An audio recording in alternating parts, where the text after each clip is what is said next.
Hi, this is Angela, and today I'm very happy to announce a last-minute miracle decision to host a stall with the Golden Age movement at the Mind, Body, Spirit Festival in Sydney. So if any of you are in Sydney, please join us this week. We'll have some volunteers with the Golden Age movement offering a free blessing.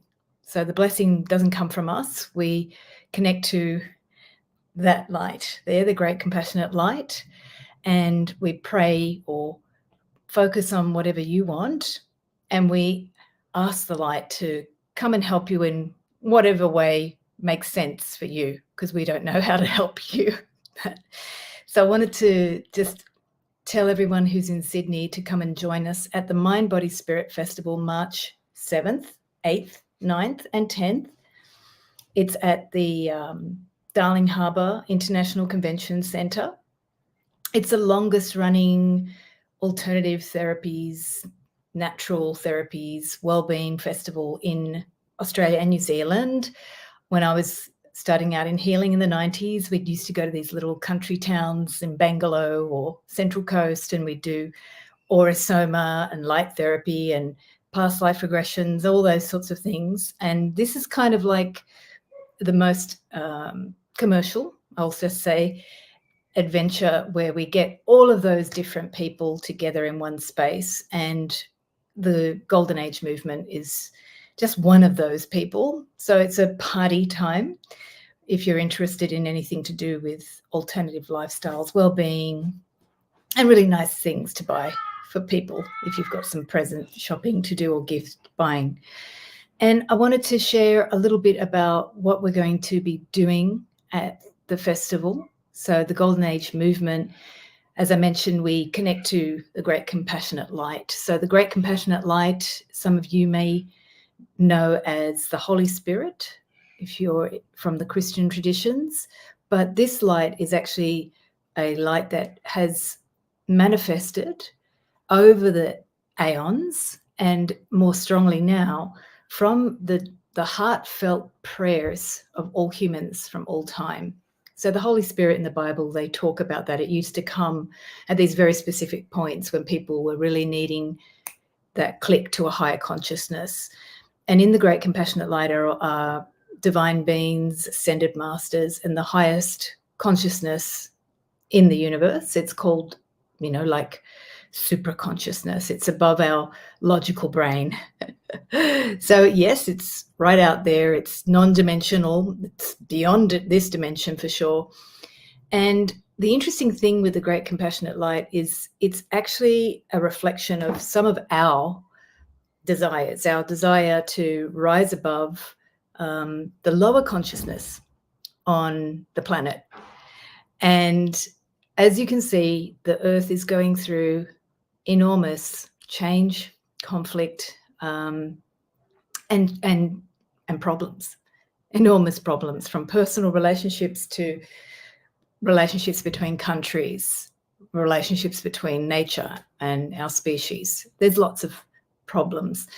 So this light is a manifestation of our desires to go beyond that, and to not use the mind to solve our problems, because that typically what happens when we use the mind. It can see one thing, but when you go beyond the mind, there's some things that can be downloaded. So if you think about the brilliant minds you've had, Einstein and Steve Jobs and people like that, they get downloads. Artists get downloads. What part of that consciousness in their brain are they accessing? So we don't use all parts of our brain.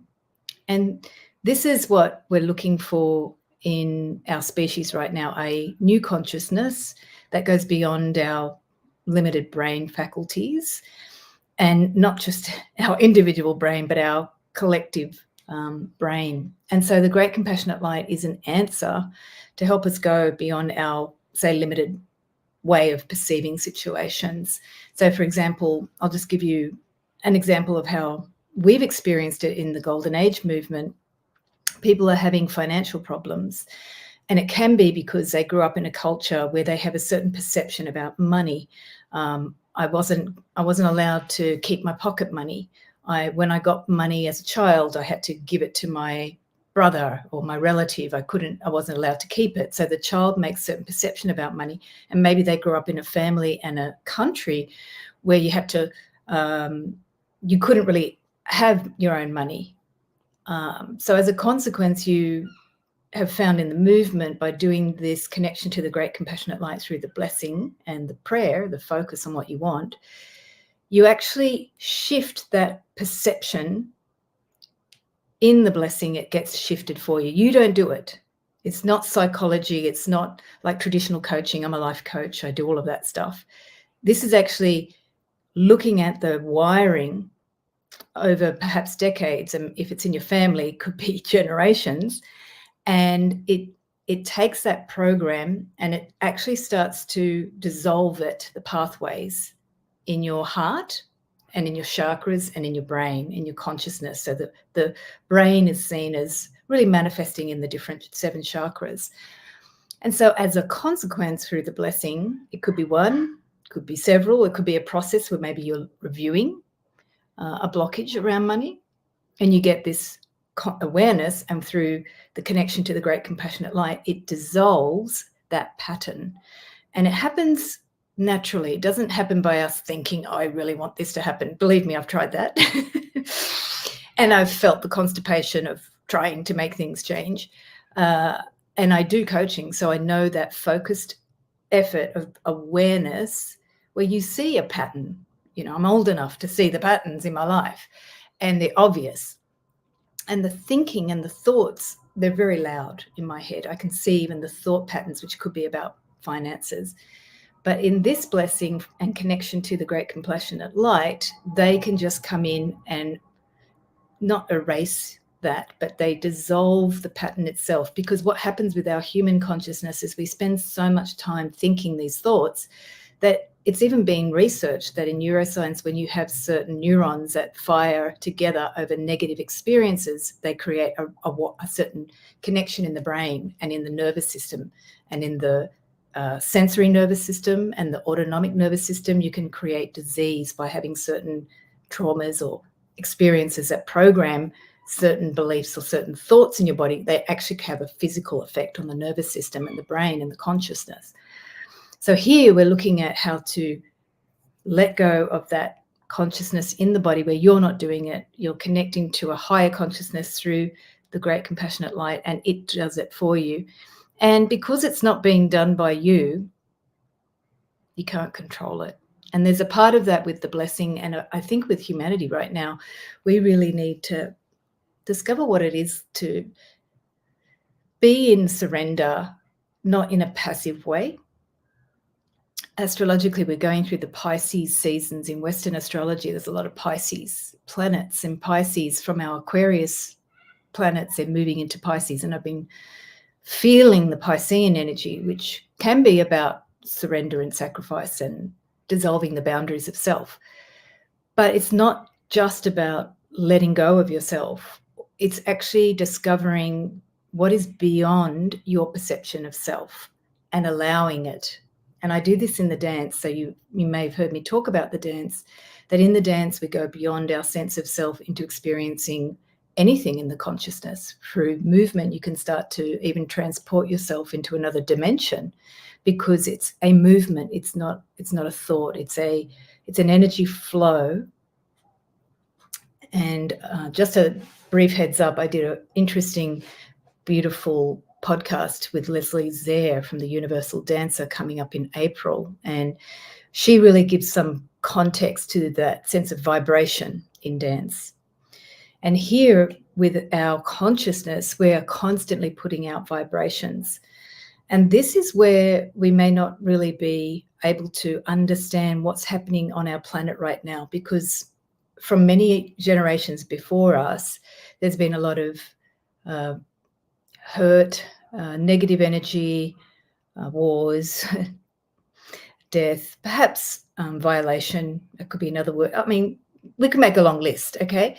So we are actually experiencing in these times the result of the collective history of our ancestors, and it's in our DNA, and it's been experienced at a at a level that we can't really quite perceive.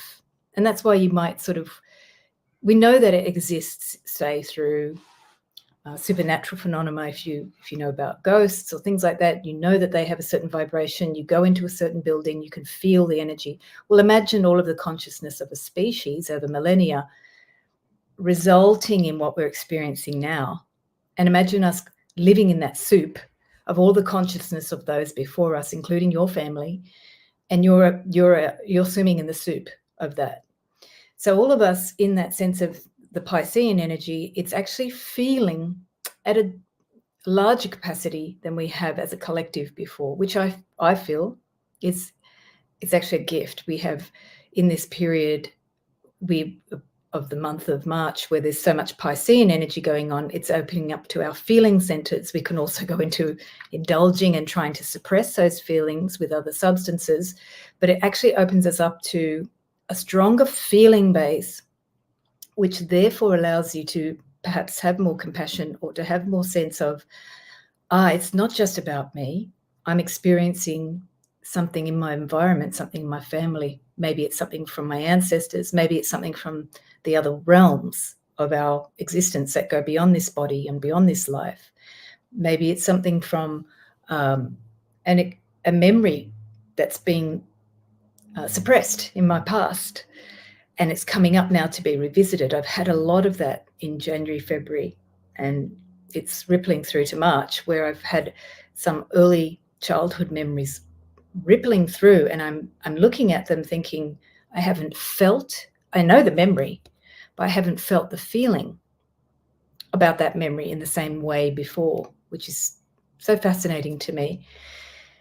So this time where humanity is looking for answers that help us resolve things that perhaps are not just your brain, it could be a collective species things, we need to have more empathy that this is not just about you, it's about all of us feeling in a more heartfelt way, understanding that you don't have to have the answers.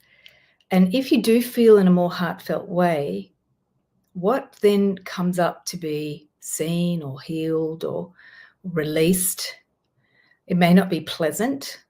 That's the other thing with Pisces energy that some people may not be aware of, but Pisces energy is a great, let me say, revealer of the dark aspect of the self in a gentle manner, rather than the scorpionic one, which is going to rip off the veil and show you things, and you're left thinking, okay, now what?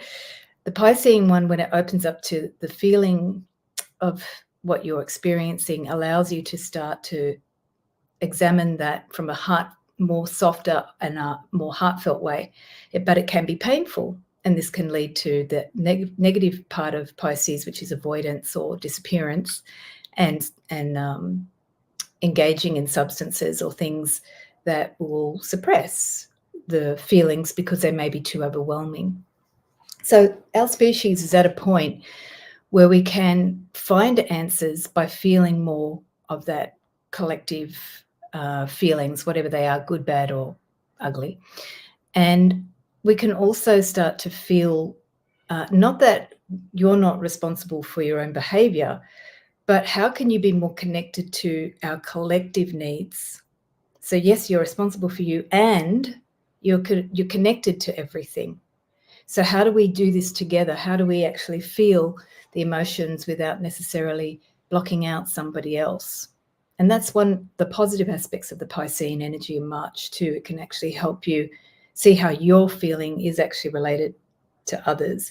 So that's a long sort of diatribe about Pisces. I wanted to just share that, how at the Mind, Body, Spirit 3 decades, they've been bringing all the alternative therapies and different ways of relating to natural well-being and mindfulness and consciousness growth for 30 years, I believe, maybe longer, with a variety of different people who are passionate about helping people in all sorts of alternative ways, but also in a way that honors spirit. And I think in our world now, because we're changing, something about spirit being honored is not so sexy, or it doesn't sell hotcakes, but it actually is something that we're starving for. And the mind, body, spirit has always played that role in the community to help people find what is it that you're looking for. It could be a crystal, it could be a psychic reading, it could be a blessing from the great compassionate light.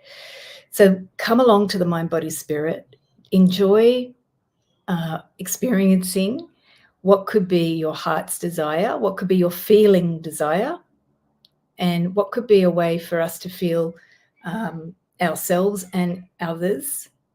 Not that they were responsible for others, but that we can feel others and be protected in that and be able to learn what our species can do to surrender to other divine forces or other, it could be for you, maybe herbs or something.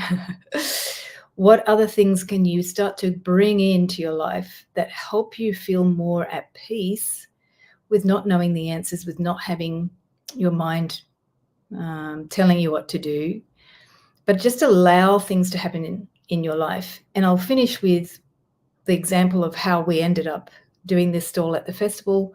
I was resisting for months because the last time I did the festival, it was a lot of effort on my part. There was a lot of support from the divine to make it happen because so many things happened which I didn't believe was possible. I had tons of miracles to have it happen. But it did mean I had to stop doing other things in my life, like work. And this time I was resisting. And then 2 days ago, a friend called who's in the Golden Age community and said, "Why aren't we doing it?" And I said, "Yeah, why not?" And I said, "I don't know, I'll just call the festival on Monday." And that's what I did. And now it's happened. So it was interesting for me to witness how much resistance there was for a couple of months. And then also because of doing the blessing with the great compassionate light, knowing that it's such an easy gift to share with people. It's so simple. It's 5 minutes, 10 minutes if you want a bit of a longer blessing. And then there's maybe a 15-minute process you can have too. And we'll be offering the quick ones and the longer ones at the stall at the Mind, Body, Spirit. And it's just really fun. And so I thought, yeah, why don't I do something fun? And it changed. I saw how, because of my connection to the great compassionate light, my perception about even doing the festival was transformed, which was really funny. And so, yeah, we just decided and booked in the last 2 days, and that's why it's a bit last minute. So if that calls you, I'd really love to see you there if you're in Sydney. And it's at the Darling Harbour International Convention Centre this Thursday, March 7th, which is actually the birthday of Sri Bhagavan, the founder of this Golden Age movement. And it goes March 8th, 9th and 10th. Tickets are free. The blessings are free. They're always free, online and in person.